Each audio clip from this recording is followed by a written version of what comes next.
Today we are going to explore one of the most surprising habits of daily life in medieval Europe: the way people slept. What you will discover throughout this documentary may completely change how you view sleep and human rest. Before we continue with the video, remember to subscribe to the channel for more documentary narratives like this one. Imagine a village in the English countryside, sometime in the 14th century.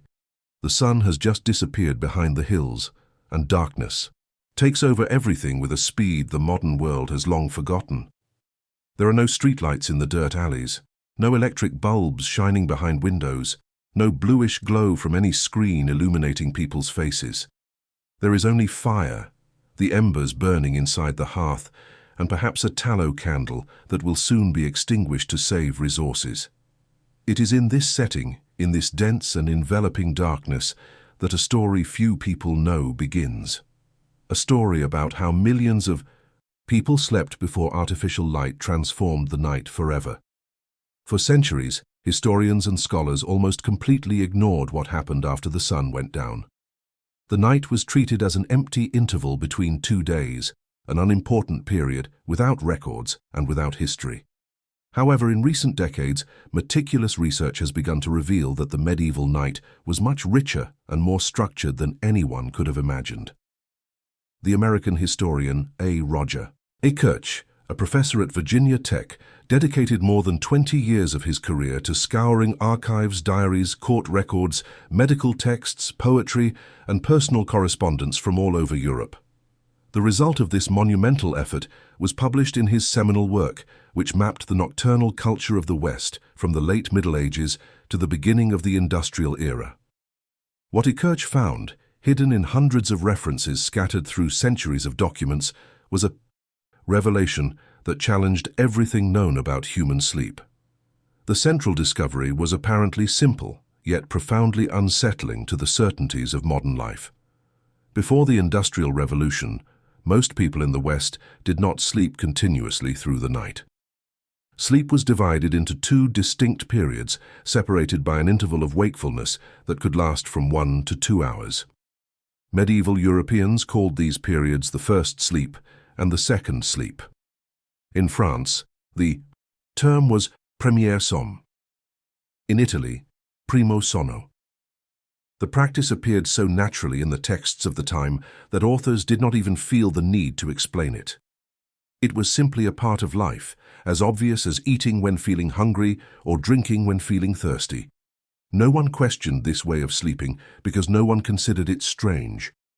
And it is precisely there that the first great mystery of this story lies.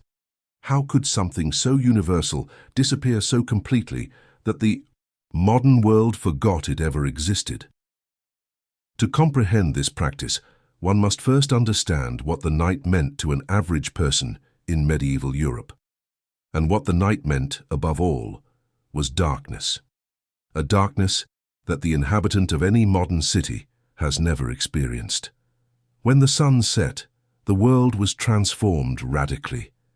Distances became insurmountable, paths became dangerous, and even the most familiar spaces of a house could become treacherous.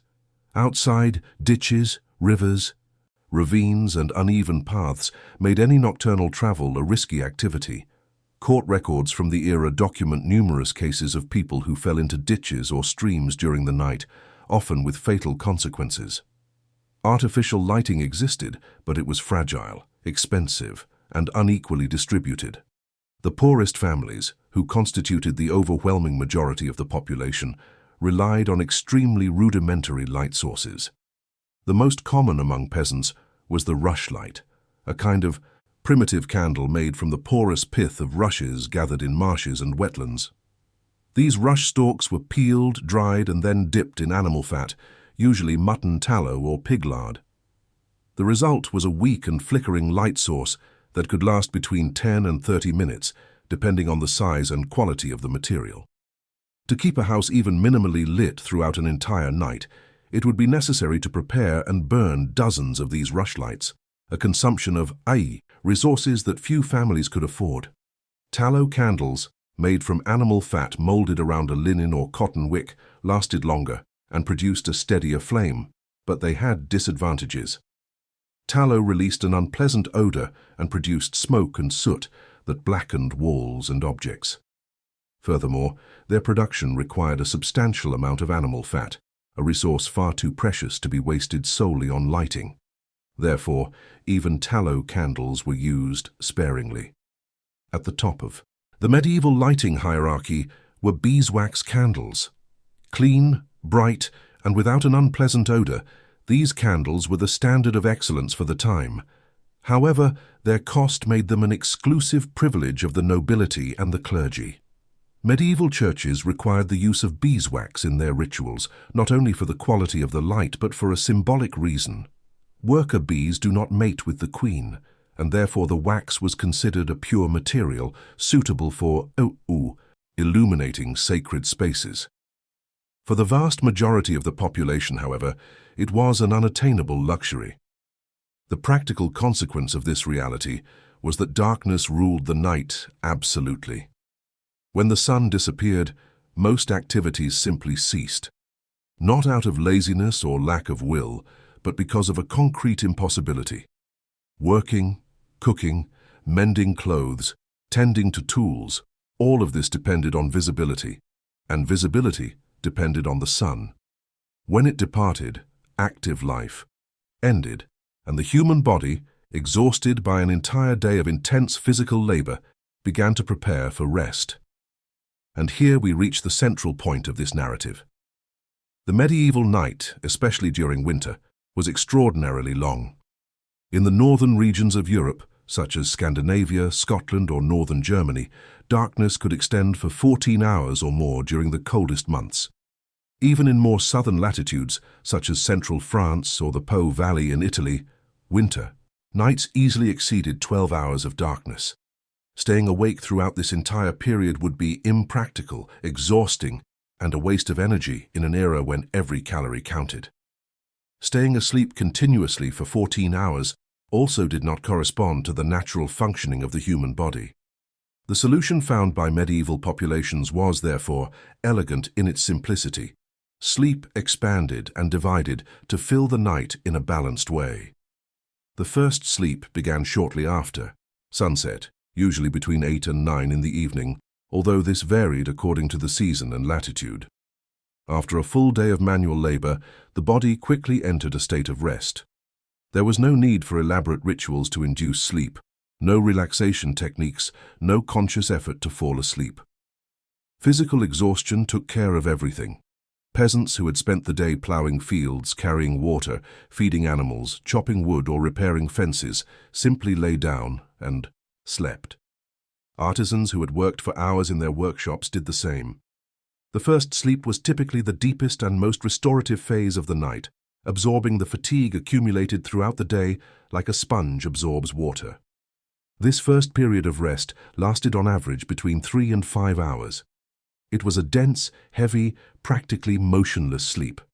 Texts from the time describe it as a state of profound stillness, in which the body recovered from the intense demands of daytime work. And then, at some point after midnight, something happened. People woke up. Not with a start, not with anguish, not with the feeling that something had gone wrong. They woke up naturally, as if the body had simply completed the first stage of a process that was not yet finished. This nocturnal awakening is perhaps the most fascinating aspect of this entire story. From a modern perspective, waking up in the middle of the night is often interpreted as a sign of trouble. Contemporary medicine classifies this behavior as maintenance insomnia, a disorder that affects millions of people and drives a pharmaceutical industry worth billions of dollars in sleep medications. However, historical records reveal a completely different picture. For medieval Europeans, the awakening between the first and second sleep was not a disorder.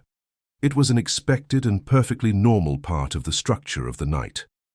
So normal that authors of the time did not even feel the need to justify it. The period of wakefulness that separated the two sleeps was known as the watch. It generally lasted between 1 and 2 hours and possessed its own character, distinct from both day and sleep. It was a time of stillness, introspection, and light activities performed in twilight or near total darkness. People prayed, reflected on the day that had passed, and conversed in low voices with whoever was beside them. In some homes, the fire in the hearth was checked and fed with wood to maintain warmth during the remainder of the night. Domestic animals that might need attention were briefly tended to. Tools could be adjusted, fabrics mended with the help of a single precarious light source, or simply left for the following day. Historical records also indicate that this interval was used for more intimate purposes. Medical texts of the time recommended the period between the first and second sleep as the ideal time for conception, arguing that the body was in its most balanced and receptive state after a few hours of rest, but before the return to deep sleep. Peasants took advantage of the watch to check on their animals or perform small household chores. Monks followed an even more structured routine, with the rule of Saint Benedict decreeing that the religious should wake up around 2 in the morning to celebrate matins, the nocturnal office of prayers. In many monasteries, this interruption of sleep was incorporated into the spiritual cycle of the community, transforming the nocturnal vigil into a moment of communion with the divine. What stands out in the accounts of the time is the total absence of anxiety associated with this period of wakefulness. There were no clocks ticking away the minutes, no rigidly scheduled morning commitments, no pressure of a full agenda waiting at dawn. The watch existed within a broader context of balance. Sleep was not measured by its uninterrupted duration, but by its restorative effect throughout the entire night. As long as the body recovered, the division of sleep into stages represented no problem. The watch was simply part of the nocturnal rhythm, as natural as the act of sleeping itself. After this interval of stillness, tiredness gradually returned, and people went back to sleep. This second sleep was different from the first. Generally lighter, shorter, and more fragmented, it functioned as a bridge between the night and dawn. The body did not sink into the same depth of rest that characterized the first sleep. Instead, it hovered in a state closer to wakefulness, allowing for a gradual awakening as morning approached. Modern researchers who have studied this pattern observe that the second sleep tended to contain more periods of REM sleep, the phase of sleep associated with vivid dreams. The historian Kirch noted that this proximity to the state of wakefulness allowed people to remember their dreams more clearly, something that various medieval texts describe as a valued and significant experience. The final awakening was not abrupt. There were no alarm clocks, no buzzers, no need to jump out of bed at a precise time. The body followed natural signals to end sleep. The gradual change in air temperature, the first glimmer of light entering through the cracks in the windows, the distant sounds of animals moving or neighbors beginning their activities. The awakening happened in stages, without haste, without the shock of a forced transition between deep sleep and immediate activity. The night, in this sense, did not end with a sharp cut. It dissolved, releasing people back to the day with gentleness. It is important to note that this sleep pattern was neither universal nor rigidly standardized. There was significant variation between different regions, social classes, and occupations. A shepherd in the Scottish Highlands did not sleep the same way as a baker in a Flemish town. A Benedictine monk followed a nocturnal schedule completely distinct from that of a peasant in a Provençal village. Seasonality also exerted an enormous influence. The long winter nights favored a sleep clearly divided into 2 phases, while the short summer nights compressed rest and reduced or eliminated the interval of wakefulness. Children, for example, were often guided to sleep continuously for 9 or 10 hours without interruption. Despite being divided, medieval sleep was not necessarily shorter than modern sleep. The total time of rest throughout the night often equaled or exceeded contemporary averages. The difference was in the structure, not the quantity. Sleep was distributed over a longer period, with an interval of wakefulness inserted between the 2 phases, but the final result in terms of hours slept was similar. Studies suggest that during the winter, medieval people could accumulate up to 12 hours of sleep, divided between the 2 periods, a luxury that few inhabitants of the modern world can afford. Daily work began with sunlight, not with the chime of a clock. Agriculture, construction, The transport of goods and domestic tasks depended fundamentally on natural visibility. The two-phase sleep pattern aligned perfectly with this reality. Rest followed the availability of light rather than trying to override it. And because work followed the sun, there was no need to force the body to meet rigid schedules. Seasonal variation was accepted as an inevitable part of life. Winter brought longer nights and more rest. Summer brought longer days and more work. The body followed external signals, light, temperature, sounds, without the need for constant corrections or artificial impositions. Evidence that segmented sleep was not just a cultural habit, but possibly a biological tendency, came from an unexpected source. In the 1990s, the American psychiatrist Thomas Weir, a researcher at the National Institute of Mental Health in the United States, conducted an experiment that would become a landmark in sleep science. Weir selected a group of healthy volunteers and subjected them to conditions that simulated the light environment of the pre-industrial era. For 4 weeks, the participants were exposed to only 10 hours of light per day and kept in total darkness during the remaining 14 hours, roughly reproducing the natural photoperiod of a winter in European latitudes. Insight. The first few days, the volunteers slept an average of 11 hours per night, which the researchers interpreted as compensation for a chronic sleep debt accumulated from modern life. However, as the weeks progressed and the body adjusted to the new conditions, something remarkable began to happen.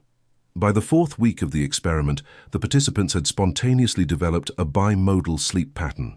They slept in 2 separate blocks of approximately 3 to 5 hours each, with an interval of wakefulness of 1 to 2 hours between them. The pattern was virtually identical to the segmented sleep described in European historical records. Even more surprising was what Weir observed about the state of the participants during the nocturnal interval of wakefulness. Cortisol levels, the hormone associated with stress, remained low.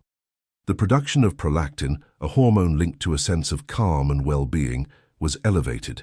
The volunteers described the period of wakefulness as a state of serene tranquility, a kind of contemplative wakefulness that Weir compared to a meditative state. There was no anxiety, no restlessness, no feeling that something was wrong.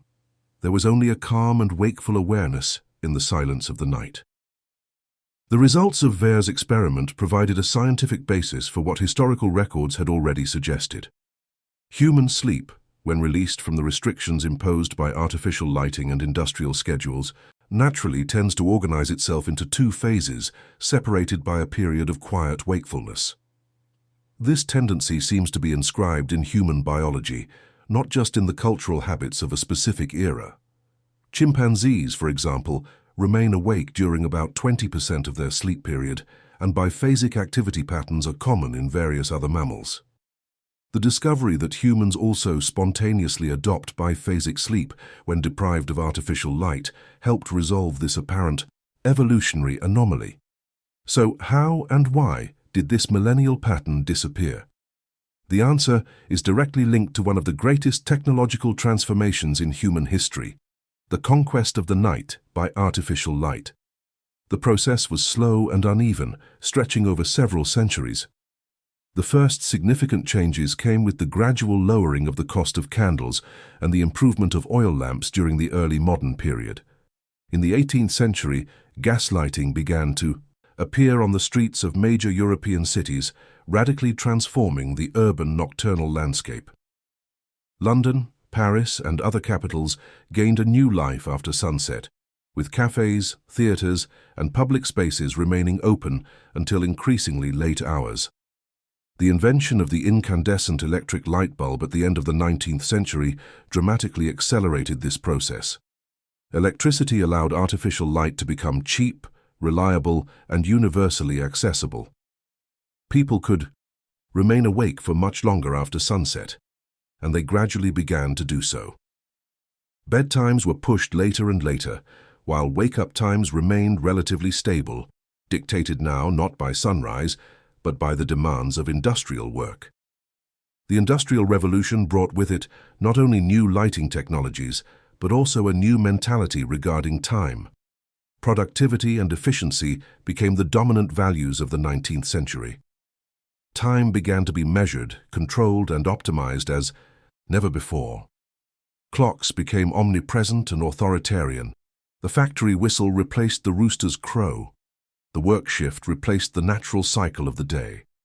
And sleep, which for millennia had adapted freely to the environment, was compressed into a single continuous block to serve the demands of the new economic order.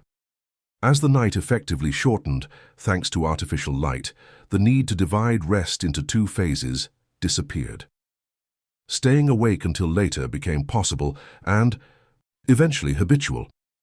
The interval of wakefulness between the first and second sleep lost its function and was gradually absorbed into a continuous period of sleep. The change was so complete that within a few generations, the very memory of segmented sleep was erased. References to first sleep and second sleep in ancient texts began to be misunderstood or simply ignored.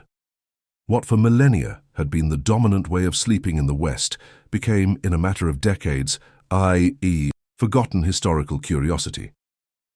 This transformation raises profound questions about what we consider normal when it comes to sleep. The 8-hour continuous pattern that modern society treats as natural and ideal is, in fact, historically recent and technologically dependent. It did not arise because it is biologically superior, but because the environment changed. When the light changes, expectations change with it. What seems natural to one generation may be only a reflection of the technological conditions that sustain it. If those conditions were to alter, if electricity disappeared and nights became long and dark again, scientific data suggest that the human body would spontaneously return to the biphasic pattern in a matter of weeks, exactly as the volunteers in Vare's experiment did. There is also a human dimension to this story that deserves attention. Millions of people in the modern world regularly wake up in the middle of the night and interpret this experience as a problem. The pharmaceutical industry offers pills, popular culture offers tips, and medicine frequently classifies this behavior as a disorder. However, historical records and scientific data suggest a different possibility. For some of these people, waking up in the middle of the night may not be a defect of the body, but an echo of an ancestral rhythm that modern life has suppressed without completely eliminating. Sleep specialists have already begun to incorporate these findings into their clinical practice, informing patients that this behavior can be a normal variation. This story is not intended to romanticize the past, nor to suggest that medieval Europeans slept better than people today. The pre-industrial night was full of discomforts, intense cold, beds shared with strangers or animals, insects, noise, real fears of assault and fire. Ekirch himself extensively documents these less idyllic aspects of the medieval night. However, amidst all these difficulties, there existed a relationship with sleep fundamentally different from today's, a relationship based on adaptation to the environment rather than the imposition of a single rigid standard. Medieval segmented sleep was not a lost wisdom to be romanticized, nor a curiosity to be discarded. It was a practical response to specific conditions, prolonged darkness, intense physical labor, limited resources, and an absence of control over the night. People did not try to conquer sleep or discipline it into a single efficient form. Instead, they organized life around its natural rhythms, allowing rest to expand, divide, and adapt as circumstances required. What this story reveals ultimately is that human rest does not have a single correct form. The body's rhythms have always been flexible, responding to light, work, the season, and the cultural expectations of each era. The 8-hour continuous pattern that dominates the modern world is just one of these possible forms shaped by specific technologies and demands. If there is something the medieval experience can teach the contemporary world, it is not a sleep technique to be imitated, but a perspective to be considered. The perspective that the human body carries within it an ancient capacity to negotiate rest with patience, flexibility, and trust in its own rhythms. That waking up in the middle of the night does not have to mean failure. That silence and darkness do not need to be filled with anxiety. And that sometimes Allowing the body's rhythm to unfold on its own, without haste and without pressure, is a legitimate and deeply human way to rest. The next time you wake up in the middle of the night, instead of worrying, perhaps it is worth remembering that your ancestors would have done exactly the same thing and would have seen no problem in it at all.